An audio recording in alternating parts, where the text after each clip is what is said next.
Welcome back to Just Hearing Aid. Today I'll be actually doing my first Amazon Flex delivery. Actually, I'll be doing the Amazon Fresh in Southern California, specifically in Orange County, today at 8 to 10 a.m. block. And today is Friday before Labor Day weekend. The heat, we're experiencing a huge heat wave, so I will be taking you through what I think about the Amazon Fresh experience after I actually went and delivered, as well as whether if this is a good job for someone who have hearing loss or who have hearing aids, who doesn't want to interact with a lot of people or very crowded environments. I'm going to show you guys what I think about, and let's get started. So before I even start my first shift, I just want to let you guys know that I'm actually doing 2 blocks today. So one is in the Fullerton, and the other one is in Irvine, which is 30 minutes drive between 2 Amazon Fresh locations. And they're all going to be having different time. So I'm going to start with Fullerton first, and then going to Irvine later. And what I'm doing right now is I'm actually listening to the direction while I'm driving, and then recording with the GoPro right here, camera right here. So it'll be a very interesting experience to see how I'm actually be able to manage things around here. And I'm going to show you guys the blocks later. I'll see how many I'm actually going to get, because it's a 2-hour block for Amazon Fresh, and I'm not sure how many of the orders or address or locations that I'll be delivering. Hopefully it's not going to be a too far drive, and let's see what's going. Let's see what it looks like.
Arrived to the Amazon Fresh location in Fullerton, and I believe I was here a little earlier than 15 minutes earlier than the time slot. So I'll be actually parking in here and figure out what I need to do. Okay, because this is my first time doing it, so I'm not sure how this is gonna work. So I'm gonna make sure I arrive early to get to know the process of this, how this is going to work. So I'm gonna go be at I'm actually at the pickup, curbside pickup right here, and I'm gonna go inside and see how this is gonna work. A few moments later. Alright, right now I'll be delivering 5 different locations. There's a total of 25 packages, 23 I think, packages, and I'm gonna be starting right now. Okay, it took about 15 minutes to actually unload these things, to make sure you scan all the items before you push the cart out. And the location, I kind of did a little study of the location a little bit on the map when they try to assign you there. So now is 8:40.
After delivering 5 hours of Amazon Flex, and here are my thoughts of what I think about Amazon Flex for people who have harder hearing.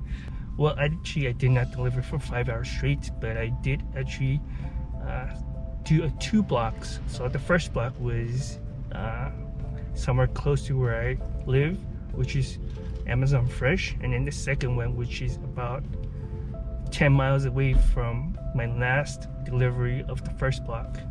So total mileage of this 5 hour was about 47.5 miles from where I start to arriving to this Amazon Flex in the second destination.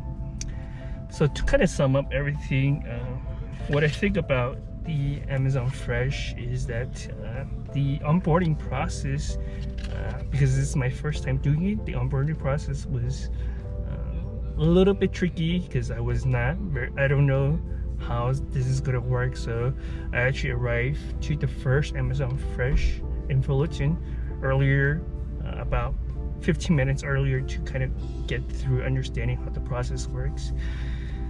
And then after that, I went to the second Amazon Fresh, which is more of a warehouse distribution, and their process is a little bit different from the first one.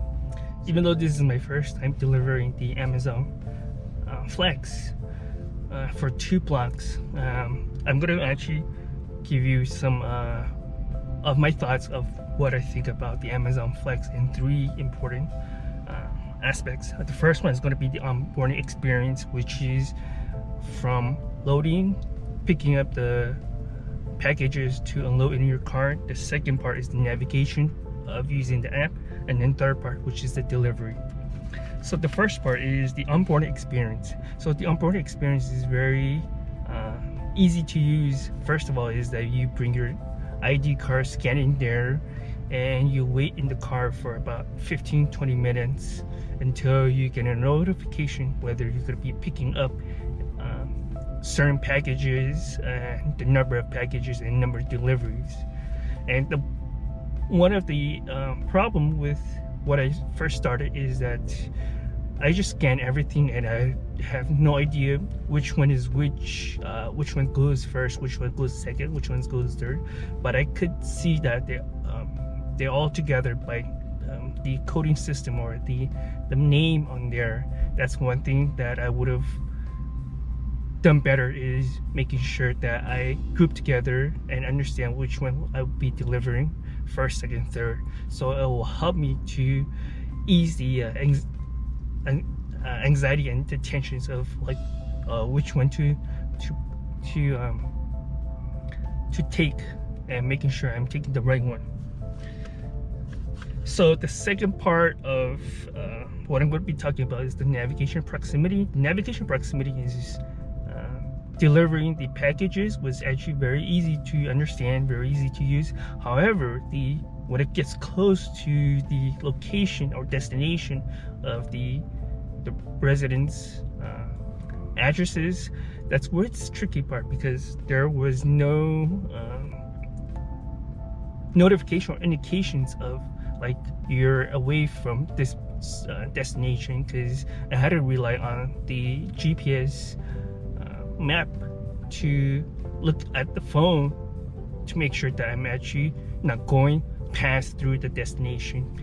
And the second part is because I was wearing hearing aids, a lot of the destination was lagging, because when they speak out the turn-by-turn navigation system, where the first vowel or the first part of them was being cut off, that I could not understand, like whether if I should turn right, turn left, or where I'd stop. So those are the things that could have done better, streamlined. And the third thing that I would like to talk about from my first day of experience is the delivery areas. Well, delivery areas is depending on where you're going to be delivering, and I ran into some problems, not really a problem, but I ran into some struggle with where to park when I'm in the apartment complex, and where do I drop off, because a lot of the complex and condo buildings have numbers and apartment numbers, and from where I park to the destination of the residential area of the apartment or the condo units is makes me wanted to really understand like where do I drop off, and that kind of creates a little bit of hassle, because I may be carrying 3 to 6 packages from where I park to the apartment buildings, and might be have to going 2 to 3 trips, depends on how heavy the packages is. So this is something that you will have to understand when you do Amazon Flex, is that you will be, each destination will be average about 3 to 6 bags of grocery or products. So you just have to be aware that you will be going multiple trips when you drop off. So with that said, when you go to apartments and condo buildings, I think in the future, if I were to do it again, is I will make sure that I bring some baskets, or I bring some dollies, some sort of things that I could just go everything all at once and deliver it there, instead of going back and forth, because there's a lot of parking issues at times when you are in a condo or apartment buildings, because you can't find those parking for people who just delivering Amazon Flex or delivering like temporary parking. So that's something that you will have to keep in mind. I think that for those people who have harder of hearing, this is actually a great opportunity for you to do as a job, because you're not going to be interacting with a lot of people with a lot of noises, and also there might be some tensions or anxiety between it. Is just making sure that you're delivering the right products, the right packages to the right addresses. So this is where you have to be aware of, and then driving. But overall, I think this is a lot better than working in a place where there's a lot of noises, where you don't understand, where you get frustrated. I think this is a great for people who have harder hearing, can actually take an opportunity to try Amazon Flex. So that is it for today's video. If you like this video, give a thumbs up, like, and I will continue my journey as being the Amazon Flex as a part-time job, and see how it goes as it progresses. Thanks for watching, and goodbye.